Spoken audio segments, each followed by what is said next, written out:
अहिल्याबाई होलकर की प्रेरणादायक जीवन गाथा। एक दीपक जो तूफान में भी नहीं बुझा।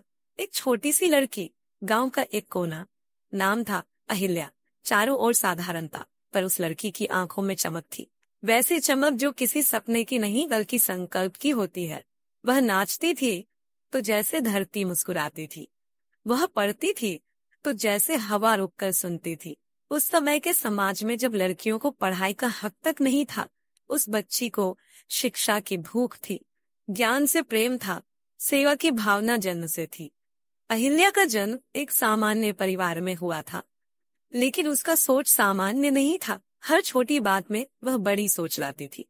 अपने आसपास के लोगों की मदद करना, बेसहारा को सहारा देना, पीड़ितों के लिए दुआ करना, यह उसकी दिनचर्या थी। माँ उसे मंदिर ले जाती और वह ईश्वर से यह नहीं मांगती कि वह उसे कुछ दे। वह कहती, हे प्रभु, मुझे इतना सक्षम बनाओ कि मैं दूसरों को दे सकूं। उसके पिता ने जब उसे संस्कृत पढ़ते देखा तो चौंक गए। गांव के पंडित भी उसकी बुद्धि से प्रभावित थे। छोटी सी उम्र में उसकी वाणी में गहराई थी। उसका स्वभाव संयमित था। वह किसी से ऊंची आवाज में बात नहीं करती थी, लेकिन अन्याय देखकर उसका चेहरा तपता था। वह उस उम्र में भी सच को सच कहने का साहस रखती थी, जब लड़कियां डर कर पर्दे में बहती थी। एक दिन महेश्वर के शासक मल्हारराव होलकर किसी तीर्थ यात्रा पर निकले। रास्ते में उन्होंने इस लड़की को मंदिर में देखा। उसके शांत स्वभाव, सरल भाषा और दयालु आंखों ने उन्हें आकर्षित किया। वह लौटे और अपने पुत्र खांडेराव के लिए अहिल्या का हाथ मांग लिया। इस तरह एक गांव की बेटी राजमहल की रानी बनने चली। लेकिन अहिल्या को रानी बनना नहीं था। उसे तो बनना था जनता की माँ, सेवा की प्रतिमा। वह महल में आई, लेकिन राजसी ठाठ में कभी खोई नहीं। वह सादा रहती, जमीन पर बैठकर खाना खाती, नौकरों के साथ एक जैसा व्यवहार करती। कोई बीमार होता तो स्वयं सेवा करती। पर जीवन कब सरल रहा है ऐसे लोगों के लिए जो कुछ बदलना चाहते हैं। खांडेराव युद्ध में वीर गति को प्राप्त हुए और उसके बाद कुछ ही वर्षों में मल्हारराव भी चल बसे। अब महेश्वर में एक शून्यता थी। सबको लगा राज्य डूब जाएगा, पर वह महिला जो चुपचाप मंदिर में सेवा करती थी, अब सिंहासन की ओर बढ़ी। अहिल्याबाई ने राज्य की बागडोर संभाली। लोग चौंक गए, क्या एक स्त्री राज्य चला सकेगी? पर उन्होंने न देखा था वह आग जो भीतर जल रही थी। उन्होंने न समझा था कि सेवा भाव भी सबसे बड़ा शासन होता है। अहिल्याबाई ने राज्य को ऐसे संभाला जैसे माँ अपने बालक को संभालती है। उन्होंने सबसे पहले न्याय की व्यवस्था को मजबूत किया। दरबार में हर व्यक्ति को न्याय मिलता, कोई फर्क नहीं पड़ता वह अमीर था या गरीब। वे स्वयं लोगों की बातें सुनती। वे कहती, जो राजा जनता की बात नहीं सुनता वह ईश्वर की बात भी नहीं समझ सकता। उनका प्रशासन सुसंगठित था। उन्होंने कर प्रणाली को पारदर्शी बनाया, किसानों को राहत दी, व्यापार को बढ़ावा दिया। लेकिन इससे भी बढ़कर उन्होंने जो किया वह था जनकल्याण। भारत के कोने कोने में मंदिर बनवाए, धर्मशालाएं बनवाई, घाटों का निर्माण किया।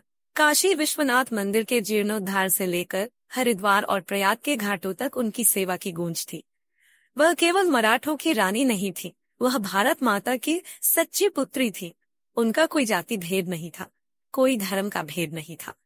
जब भी कोई मंदिर टूटा होता, वह कहती, यह मेरा नहीं, राष्ट्र का सम्मान है, उसे फिर से उठाया जाना चाहिए। उनका हर कार्य केवल ईश्वर को अर्पित होता। अहिल्याबाई के राज्य में कोई भूखा नहीं सोता, कोई अपमानित नहीं होता। महिलाओं को सम्मान मिलता, विधवाओं को सुरक्षा मिलती। विधवा होने के बाद उन्होंने खुद कभी सफेद वस्त्र नहीं पहने। वह कहती, मेरी आत्मा सेवा में रंगी है, मुझे किसी और रंग की जरूरत नहीं। वह स्वयं अपने हाथों से गायों को चारा डालती, संतों को भोजन कराती, युद्ध के समय सेना को साहस देती। वह कहती, तलवार से पहले नियत को पहना करो। अगर उद्देश्य पवित्र है तो विजय तुम्हारे चरण चूमेगी। उनके कार्यों से प्रेरणा लेकर आसपास के राज्यों में भी सुधार होने लगे। वे कभी शत्रुता नहीं चाहती थी, पर जब भी राज्य की सीमा पर आक्रमण हुआ, उन्होंने वीरता से सामना किया।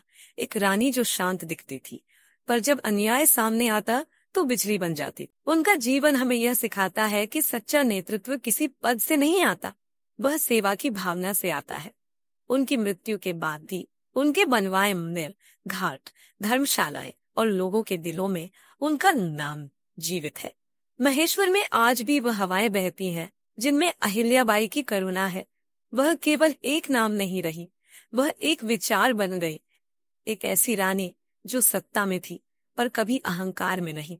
एक ऐसी स्त्री जो विधवा थी पर कभी टूटी नहीं। एक ऐसी देवी जिसने मानवता को ही धर्म मान लिया।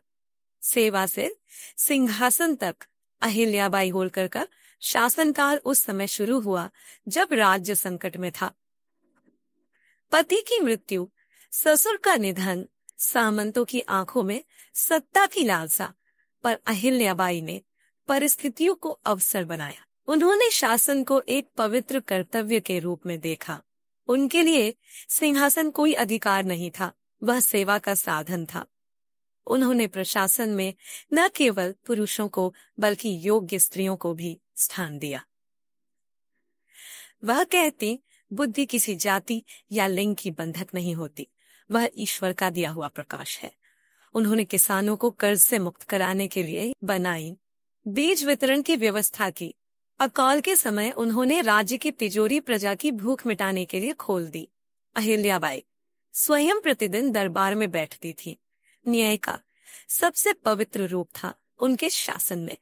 कोई अमीर हो या निर्धन, सबकी सुनवाई होती। उनके दरबार में एक विशेष नियम था, कोई भी व्यक्ति पहले अपनी बात कहेगा, फिर ही राजा बोलेगा। वह कहती, पहले पीड़ा को सुनो, फिर उत्तर दो। उनकी नीति थी कि कर वसूली तभी हो जब जनता में समृद्धि हो। व्यापारियों के लिए उन्होंने व्यापारिक मार्ग खोले, स्थानीय उद्योगों को बढ़ावा दिया, वस्त्र उद्योग, काष्ठकला और धातु शिल्प को पुनर्जीवित किया। महेश्वर उनके कार्यकाल में केवल धार्मिक नगरी नहीं रही, वह एक आर्थिक और सांस्कृतिक केंद्र बन गई। अहिल्याबाई का विश्वास केवल शासन में नहीं था, वह आध्यात्मिक उन्नति की पक्षधर थी। उन्होंने संत तुकाराम, रामदास, एकनाथ और कबीर के विचारों को अपने जीवन में अपनाया। उनके दरबार में विद्वान, संत, योगी, दार्शनिक सभी आमंत्रित होते। वहां बहस नहीं, संवाद होता। उन्होंने कभी युद्ध नहीं चाहा, पर जब भी शत्रु ने आक्रमण किया, उन्होंने सटीक रणनीति से जवाब दिया। उन्होंने सेना को आध्यात्मिक अनुशासन से जोड़ा। युद्ध में यदि कोई सैनिक अनुशासन तोड़ता तो सबसे पहले उस पर कार्यवाही होती। वह कहती, सैनिक का चरित्र उसकी तलवार से तेज होना चाहिए। उनकी सेना में सिख, मराठा, राजपूत और अन्य कई समुदायों के सैनिक थे। उन्होंने कभी जाति के आधार पर निर्णय नहीं लिया।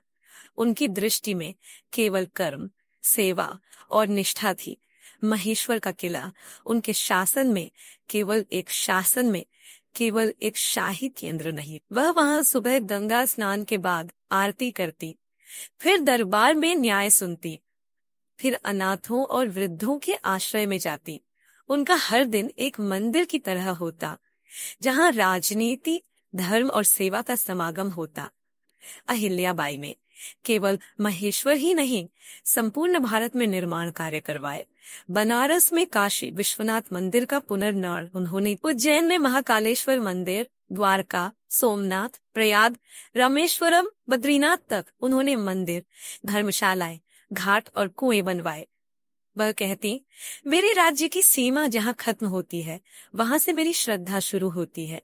इतिहास में शायद ही कोई शासक हो जिसने इतने व्यापक क्षेत्र में बिना युद्ध किए श्रद्धा का साम्राज्य खड़ा किया हो।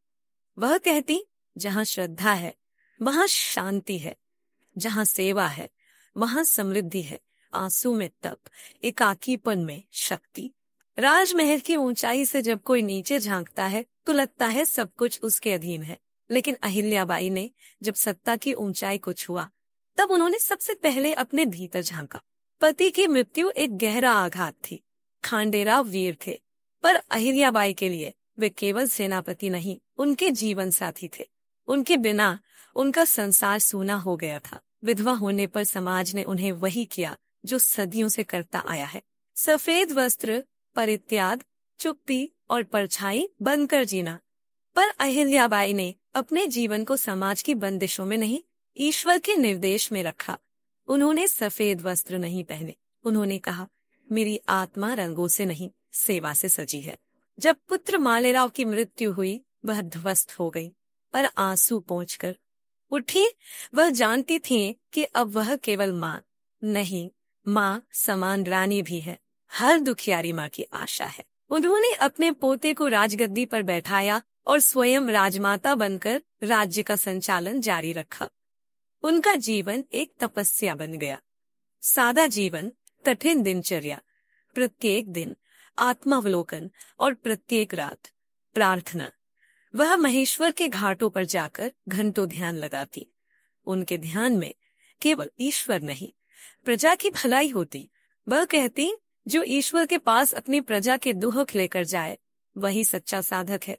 वह अकेली थी, पर कभी अकेली नहीं लगी। उन्होंने अपने चारों ओर सेवा का ऐसा वलय बनाया कि दुख भी उनके चरण छूने से पहले विनम्र हो जाता। उन्होंने स्त्रियों को केवल पर्दे से निकालकर न्याय की गद्दी तक पहुंचाया। उनके आश्रमों में विधवा स्त्रियां रहती, पढ़ती, सेवा करती और सम्मान से जीवन जीती। अहिल्याबाई ने अपने दुख को शक्ति में बदला। उन्होंने हर हार में एक नई शुरुआत देखी। वह कहती, जब सब छूट जाता है, तब भीतर ईश्वर का हाथ पकड़ना आना। उनके जीवन की प्रेरणा यह थी कि सच्चा नेतृत्व तब नहीं दिखता जब सब कुछ सही हो, बल्कि तब जब चारों ओर अंधकार हो और फिर भी आप दीपक की तरह जलते रहो। महेश्वर, सेवा, संस्कृति और शक्ति का मंदिर। महेश्वर एक समय एक साधारण नगर था, पर अहिल्याबाई के हाथों में वह एक जीवंत संस्कृति का केंद्र बन गया। उसने केवल इमारतें नहीं बनवाई, उसने आत्माओं को आकार दिया। उसने केवल घाट नहीं बनवाए, उसने समाज को एक संगठित रूप दिया। महेश्वर में सुबह की आरती से लेकर संध्या की गूंज तक हर कोने में एक दिव्यता थी, जो रानी अहिल्या की चेतना से उपजी थी। उन्होंने नगर की बसावट को सुव्यवस्थित किया। जल व्यवस्था, सड़कें, शिक्षा केंद्र और मंदिर एक दूसरे से जुड़े थे। महेश्वर के घाटों पर स्नान करना केवल शुद्धि नहीं था, वह सेवा का संकल्प लेने जैसा था। हर घाट पर कोई न कोई आध्यात्मिक संदेश लिखा होता, जैसे सेवा ही सत्य है या गरीब की रक्षा करता है, वही ईश्वर का सच्चा भक्त है। महेश्वर का किला अब सत्ता का नहीं, न्याय और संस्कृति का प्रतीक था। वहां महल में विद्वानों की चर्चा होती, संतों की संगत होती, रचनाओं का पाठ होता। अहिल्याबाई स्वयं स्त्रियों और युवाओं को पढ़ने के लिए प्रेरित करती। उन्होंने कहा, यदि प्रजा को न्याय चाहिए तो उसे पहले ज्ञान चाहिए। उनके कार्यकाल में महेश्वर की हथकरघा कला ने नया जीवन पाया। आज भी जो महेश्वरी साड़ी प्रसिद्ध है, वह उन्हीं के संरक्षण का परिणाम है। उन्होंने स्थानीय बुनकरों को संरक्षण दिया, उन्हें सम्मानजनक काम दिया। उन्होंने कहा, जब तक समाज के अंतिम व्यक्ति को आत्मगौरव नहीं मिलेगा, तब तक राज्य का गौरव अधूरा है। वह स्वयं प्रत्येक सप्ताह नगर भ्रमण करती। किसी का घर टूटा हो, कोई बीमार हो, वह तुरंत सहायता करती। उनके पास निर्णय लेने की गति बिजली जैसी थी, पर उसके पीछे करुणा का स्रोत गंगा जैसा था। धार्मिक दृष्टिकोण से भी उन्होंने भारतवर्ष में ऐसी लहर चलाई जो इतिहास में अमर हो गई। वे स्वयं प्रतिदिन गीता पाठ करती और उपनिषदों पर मंथन करती। उनका मानना था कि राज्य चलाने वाले को केवल शक्ति नहीं, विवेक और अध्यात्म की भी आवश्यकता है। उन्होंने संपूर्ण भारत में यात्राएं की। सोमनाथ, उज्जैन, हर जगह उन्होंने निर्माण कार्य करवाए।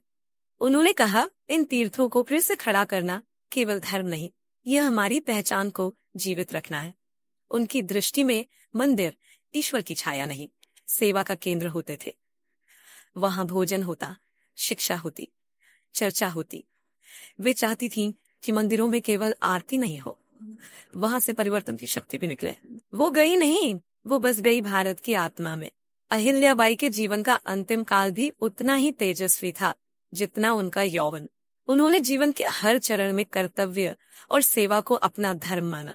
अंतिम वर्षों में जब उनका शरीर धीरे धीरे थकने लगा, तब भी उनका मन पहले से अधिक जागृत था। वे सुबह पहले की तरह गंगा स्नान करती, व्रत रखती, प्रजा की समस्याएं सुनती और रात्रि को ध्यान में लीन होती। वह जानती थी कि जीवन एक दिन थम जाएगा, लेकिन विचार नहीं। उन्होंने अपने पोते को कुशल शासक के रूप में तैयार किया, लेकिन उन्होंने स्पष्ट किया कि राजगद्दी केवल उत्तराधिकार नहीं, उत्तरदायित्व है। उन्होंने कहा, जो रानी या राजा सेवा से विमुख हो जाए, वह केवल सिंहासन पर बैठा व्यक्ति है, शासक नहीं। एक दिन जब उन्होंने पूजा के बाद हाथ जोड़कर भगवान से प्रार्थना की, तो उनके नेत्रों में संतोष था। उन्होंने कहा, हे प्रभु, तूने मुझे बहुत कुछ दिया। तूने मुझे शोक दिया ताकि मैं सहानुभूति सीख सकूं। तूने मुझे सत्ता दी ताकि मैं सेवा कर सकूं। तूने मुझे एकाकीपन दिया ताकि मैं तुझसे जुड़ सकूं। अब मुझे तेरे चरणों में विश्राम चाहिए। उस दिन उनकी देह शांत हो गई, लेकिन उनके विचार भारत की हवाओं में तैरते रहे। महेश्वर के घाटों पर गूंज उठी एक पुकार, अहिल्या गई नहीं, वह तो यही है। उस दिन कोई शोक नहीं था, केवल श्रद्धा थी। कोई आंसू नहीं थे, केवल मौन था। अहिल्याबाई की मृत्यु केवल शरीर का अंत था। उनके बनवाए मंदिरों में आज भी उनका नाम अंकित है। उनके द्वारा शुरू किए गए कल्याण कार्य आज भी जीवित है। भारतवर्ष के श्रद्धा स्थलों पर उनके नाम की छाया है। एक स्त्री जिसने समाज के नियमों को झुका दिया, शासन की परिभाषा बदल दी और ईश्वर की सेवा को राज्य सेवा से जोड़ दिया। उनका जीवन एक मंत्र बन गया, सेवा, सत्य और श्रद्धा। आज जब हम अहिल्याबाई होलकर की कथा सुनते हैं, तो वह हमें केवल अतीत का गौरव नहीं लगती, वे हमें अपने भीतर झांकने के लिए प्रेरित करती है। वे हमें यह सिखाती हैं कि नेतृत्व सिंहासन से नहीं आता, वह सेवा और साहस से आता है। उनका नाम एक दीपक की तरह है जो अंधकार में भी राह दिखाता है। उनका जीवन एक ऐसी गाथा है जिसे हर पीढ़ी को जानना चाहिए। उन्होंने कभी अपने लिए कुछ नहीं चाहा, लेकिन सबके लिए सब कुछ किया। उनकी मृत्यु के वर्षों बाद एक ब्रिटिश अधिकारी ने लिखा, यदि भारत की सभी रानियां अहिल्याबाई जैसी होती तो हम कभी इस देश को जीत नहीं सकते थे। यह एक विदेशी की श्रद्धांजलि थी, उस भारतीय नारी को जिसने एक राष्ट्र को उसके मूल्यों से जोड़े रखा। तो आइए उनके चरणों में श्रद्धा सुमन अर्पित करें। अहिल्याबाई केवल एक रानी नहीं थी, वे हर उस स्त्री की प्रतीक है जो अपनी सीमाओं को तोड़कर समाज को दिशा देती है। वे आज भी जीवित हैं, मंदिरों की घंटियों में, गीता के श्लोकों में, बहती नर्मदा की लहरों में और हर उस हृदय में जो सेवा को धर्म मानता है। तो दोस्तों, यह थी मालवा की माता, भारत की आत्मा, सेवा की प्रतिमा, अहिल्याबाई होलकर की अमर गाथा। एक ऐसी नारी जिन्होंने अपने आंसुओं को शक्ति बना दिया, जिन्होंने सत्ता को सेवा में बदला, जिन्होंने नारीत्व को परिभाषित नहीं बल्कि पुनर्परिभाषित किया। उनका जीवन आज भी हमें ये सिखाता है कि परिस्थितियां चाहे कितनी भी कठिन क्यों ना हो, अगर इरादे मजबूत हों तो इतिहास झुकता है। वे बताती हैं कि असली शक्ति तलवार में नहीं होती, बल्कि करुणा, न्याय और विवेक में होती है। अहिल्याबाई ने हमें सिखाया कि राजा वही होता है जो रक्षक हो और रानी वही जो सबका संबल हो। उनकी विरासत आज भी जीवित है, मंदिरों में, घाटों में, सेवा के संस्कारों में और उन दिलों में जो हर दिन दुनिया को थोड़ा बेहतर बनाना चाहते हैं। अगर आज आपने इस कथा से कुछ सीखा है, कुछ महसूस किया है, तो कृपया कमेंट में जरूर बताइए कि आपको ये ऑडियो बुक कैसी लगी। क्या अहिल्याबाई होलकर की जीवन गाथा ने आपके मन को छुआ? क्या उनकी कहानी ने आपको भी अपनी जिंदगी में कुछ बड़ा करने के लिए प्रेरित किया? आपके शब्द हमारे लिए उतने ही कीमती हैं जितनी अहिल्याबाई की विरासत इस देश के लिए। जय अहिल्या माता, जय भारत माता।